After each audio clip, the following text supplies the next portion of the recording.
జిల్లాలోని సత్తుపల్లి ప్రాంతంలో రాత్రి కురిసిన భారీ వర్షం సింగరేణి బొగ్గు ఉత్పత్తిపై ప్రభావం చూపింది. జేబీఆర్ కిస్టారం ఓపెన్ కాస్ట్ గనుల్లో నీరు చేరడంతో సుమారు 25,000 టన్నుల బొగ్గు ఉత్పత్తికి ఆటంకం ఏర్పడింది. అలాగే 1,20,000 క్యూబిక్ మీటర్ల మట్టి తొలగింపు పనులు పూర్తిగా నిలిచిపోయాయి.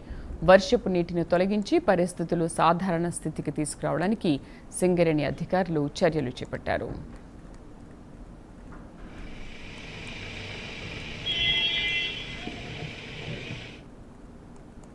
ఖమ్మం జిల్లాలోని సత్తుపల్లి ప్రాంతంలో రాత్రి కురిసిన భారీ వర్షం సింగరేణి బొగ్గు ఉత్పత్తిపై ప్రభావం చూపింది. పూర్తి సమాచారాన్ని మా కరెస్పాండెంట్ రజనీకాంత్ అందిస్తారు. రజనీకాంత్, వాటిని బయటికి తీసుకురావడానికి ఎటువంటి చర్యలు చేపడుతున్నారు? ప్రస్తుతం పరిస్థితి ఎలా ఉంది? సింగరేణి ప్రాంతమైన కోల్ బెల్ట్ లో ఇళ్లకు కావచ్చు, ఇటు మనుగూరు, కొత్తగూడెం ప్రాంతాల్లో వర్షాకాలం వచ్చిందంటే చాలు ఓపెన్ కాస్ట్ గనుల్లో మాత్రం వర్షపు నీరు చేరడం, దాంతో పాటుగా వర్షపు నీరు చేరడంతో బొగ్గు ఉత్పత్తికి పూర్తిగా ఆటంకం కలుగుతున్న పరిస్థితులు ఏర్పడుతున్నాయి. తాజాగా గడిచిన 2 రోజులు నిన్న ఈ రోజు కూడా గడిచిన 2 రోజులుగా సత్తుపల్లి సింగరేణి ఓసి సింగరేణిలో మాత్రం అంటే సత్తుపల్లి ఏరియాలో సింగరేణి 2 ఓసీలు ఉన్నాయి. కిస్టారం ఓసి, జేవీఆర్ ఓసి 2 ఓసీలు ఉన్నాయి. 2 ఓసీల్లో కూడా గడిచిన 2 రోజులుగా భారీగా కురుస్తున్న వర్షాల కారణంగా బొగ్గు వెలికిచిత పనులు కూడా పూర్తిగా ఆటంకం ఏర్పడుతున్న పరిస్థితి. నిన్న కూడా సుమారు 1,00,000 క్యూబిక్ మీటర్ల బొగ్గు ఉత్పత్తికి కూడా పూర్తిగా ఆటంకం కలిగిన పరిస్థితి కనపడుతుంది.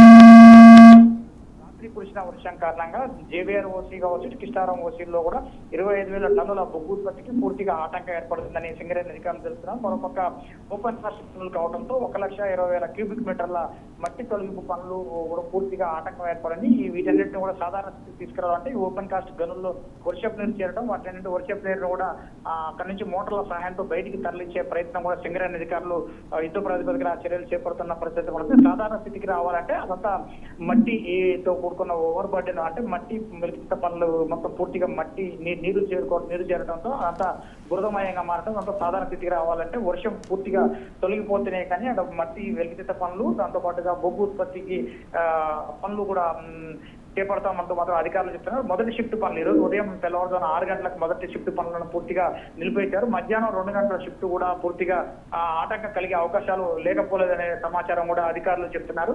అంటే వాతావరణ పరిస్థితులను బట్టి దాన్ని బట్టి వాతావరణ పరిస్థితులు మంచిగా అనుకూలిస్తే మాత్రం సో ఇప్పుడైనా ఏమైనా సాధారణ స్థితికి చేరుకుందా పరిస్థితి? ఎస్ అండి, ఈ విషయంపై కూడా ఇప్పటికే సింగరేణి అధికారులు కూడా తర్జన భర్జన పడుతున్నారు. ఇప్పటికే మట్టి వెలికిత పనులు మాత్రం పూర్తిగా ఆటంకం ఏర్పడింది. బొగ్గు ప్రస్తుతం వాటర్ చేరిపోవడంతో మాత్రం సింగరేణి ఓసీలలో జేవీఆర్ ఓసీ, కిస్టారం ఓసీ, సత్తుపల్లిలోని 2 ఓసీల్లో కూడా నీరు చేరడం, ఆ నీటిని కూడా పెద్ద పెద్ద మోటార్ల సహాయంతో సింగరేణి అధికారులు నీటిని మాత్రం బయటికి పంపింగ్ చేస్తున్న పరిస్థితి కనబడుతుంది. ప్రస్తుతం సాధారణ పరిస్థితికి వచ్చే పరిస్థితి లేదన్నట్టు కూడా అధికారులు చెప్తున్న పరిస్థితి కనబడుతుంది. ప్రస్తుతం దాదాపు 5 గంటల 6 గంటలు సమయం గడిస్తే గానీ 2వ విడత పనులు అంటే సెకండ్ షిఫ్ట్ పనులకు వెళ్ళటానికి అనుకూలంగా ఉంటుందా వాతావరణం, లేకపోతే పనులు చేయడానికి అనుకూలంగా ఉంటుందో, లేదంటే మిషనరీస్ లోపల దిగబడే అవకాశం ఉంటుందా అనేది, మట్టిలో కూరుకుపోయే అవకాశాలు ఉంటుందా అనే కూడా అధికారులు కూడా అంచనా వేస్తున్న పరిస్థితి. మరోపక్క వర్ష సూచన కూడా సత్తుపల్లి సింగరేణి ఏరియా, దాంతోపాటు ఇల్లందు కోల్డ్ బెల్ట్ ఏరియాలో, కొత్తగూడెం కోల్డ్ బెల్ట్ ఏరియాలో కూడా వర్షం వచ్చే అవకాశాలు, మరోసారి వర్షం జల్లులు వచ్చే అవకాశాలు ఉన్న నేపథ్యంలో 2వ షిఫ్ట్ పనులు జరుగుతాయా లేదనే అంశం కూడా మరికొన్ని గంటల్లో మాత్రం అధికారులు తేటతెల్లం చేయనున్నారు. Sridevi. Right Rajinikanth, thank you.